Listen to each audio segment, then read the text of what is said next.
Vinícius de Moraes nasceu em 1913, no bairro da Gávea, no Rio de Janeiro. Filho de Clodoaldo Teixeira da Silva Moraes, funcionário da prefeitura, poeta e violinista amador, e Lídia Cruz, pianista amadora. Vinícius é o segundo de 4 filhos, Lídia, Leititia e Hélios. Mudou-se com a família para o bairro de Botafogo em 1916, onde iniciou seus estudos na escola primária Alfrânio Peixoto. Desde então, já demonstrava interesse em escrever poesias. Em 1922, a sua mãe adoeceu e a família de Vinícius mudou-se para a Ilha do Governador. Ele e sua irmã, Lídia, permanecendo com a avó em Botafogo para terminar o curso primário.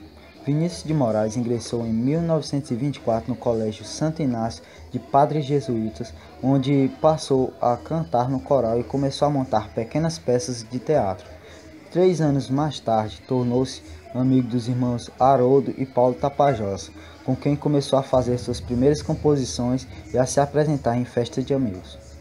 Em 1929, concluiu o ginásio e no ano seguinte ingressou-se na Faculdade de Direitos do Catete, hoje Faculdade Nacional de Direitos. Na chamada Faculdade do Catete, conheceu e tornou-se amigo do romancista Otávio Faria, que o incentivou na vocação literária. Vinícius de Moraes graduou-se em Ciências Jurídicas e Sociais em 1933.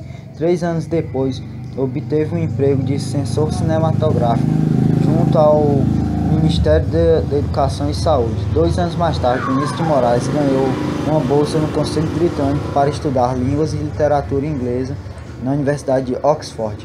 Em 1941, retornou ao Brasil, empregando-se como escritor do cinema ao jornal Amanhã. Tornou-se também colaborador da revista Clima e empregou-se no Instituto dos Bancários. No ano seguinte, foi reprovado em seu primeiro concurso para o Ministério das Relações Exteriores.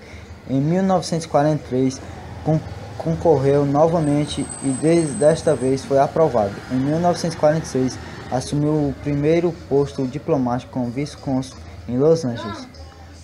Com a morte do pai em 1950, Vinícius de Moraes retornou ao Brasil nos anos de 1950. Vinícius atuou no campo diplomático em Paris e em Roma, onde costumava realizar animados encontros na casa do escritor Sérgio Buarque de Holanda. No final de 1968, foi afastado da carreira diplomática, tendo sido aposentado compulsoriamente pelo Ato Institucional número 5. O poeta estava em Portugal e dava uma série de espetáculos, alguns com Chico Buarque e Nara Leão. Quando o regime militar emitiu a L5, o motivo apontado para o afastamento foi o seu comportamento boêmio que o impedia de cumprir as suas funções. Vinícius foi anistiado pela Justiça em 1998. A Câmara dos Deputados Brasileiros aprovou em fevereiro de 2010 a promoção póstuma do poeta ao cargo de ministro de primeira classe no Ministério dos Negócios Estrangeiros, o equivalente a embaixador, que é o cargo mais alto da carreira diplomática. A lei foi publicada no Diário Oficial do dia 22 de junho de 2010 e recebeu o número 12.265. Vinícius começou a se tornar prestigiado com sua peça de teatro Orfeu da Conceição. Em 25 de setembro de 1956, além de diplomacia do teatro e dos livros, sua carreira musical começou a deslanchar em meados da década de 1950, época em que conheceu o maestro Tom Jobim. Quando diversas de suas composições foram gravadas por inúmeros artistas, na década seguinte, Vinícius de Moraes viveu um período áureo na MPB, no qual foram gravadas cerca de 60 composições de sua autoria. Foram firmadas parcerias com outros compositores como Bandel Power, Carlos Lira e Francis Rime. Na década de 1960, já consagrado e com um novo parceiro, o violinista Toquinho, Vinícius seguiu lançando álbuns e livros de grande sucesso. Na noite de 8 de junho de 1980, cercando detalhes com Toquinho sobre a canção do álbum Arca de Noé, Vinícius alegou cansaço e que precisava tomar um banho. Na madrugada do dia seguinte, Vinícius foi acordado pela empregada que o encontraram na banheira de casa com dificuldades para respirar. Toquinho, que estava dormindo, acordou e tentou socorrê-lo. Seguido por Gilda Matoso, última esposa do poeta, mas não houve tempo e Vinícius Moraes morreu pela manhã. Soneto de fidelidade. De tudo ao meu amor serei atento, antes e com tal zelo, e sempre tanto, que mesmo em face do maior encanto dele, se encante, mas meu pensamento, quero vivê-lo em cada vão momento, e em seu louvor hei de espalhar meu canto, e rir meu riso, e derramar meu pranto, ao seu pensar ou seu contentamento, e assim quanto mais tarde me procure, quem sabe a morte, angústia, de quem vive, quem sabe a solidão, fim de quem ama. Eu posso me dizer do amor que tive, que não seja imortal, posto quem é chama, mas que seja infinito, enquanto dure. Vinícius de Moraes. O texto acima exposto se trata de uma produção poética, lírica formada por 14 versos, divididos em 2 quartetos e 2 tercetos. Assim sendo, como consta no título, temos nessa composição um soneto.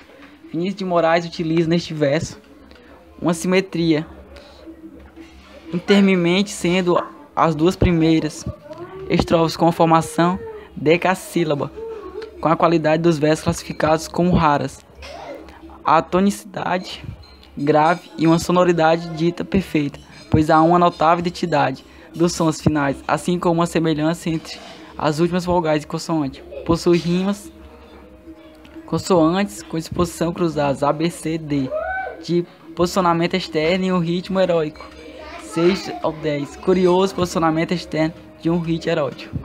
Ressaltar que em todos os versos os ritmos são marcados pelas tônicas igualmente, sendo sempre 2, 4, 6, 10.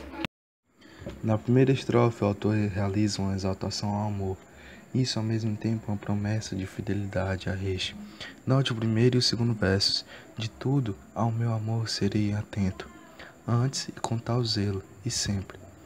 Também ocorre a valorização deste sentimento e a atenção ao fato de cuidar, para que ele não diminua diante de quaisquer circunstâncias, mas antes que esteja sempre engarrecido, mesmo em face do maior encanto, dele se encante mais meu pensamento. Na segunda estrofe, ele continua mantendo seu sistema silábico, rimas e ritmo.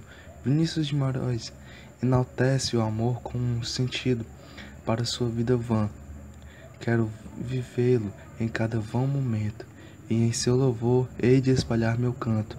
A possibilidade de desfrutar tal sentimento gera em si prazer, mesmo não sendo este algo que lhe traga apenas felicidade, como é possível notar nos versos, e rir meu riso de derramar meu pranto, ao seu pesar, ao seu contentamento.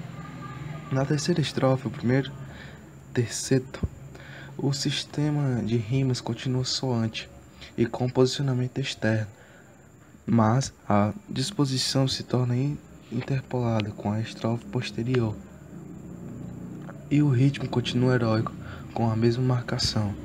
A qualidade das rimas continua como raras e permanece a simetria e toda a estrutura das duas primeiras estrofes. Aqui, ele não prioriza o tempo, mas sim o fim das coisas, demonstrando sua contrariedade em relação à morte e ao amor.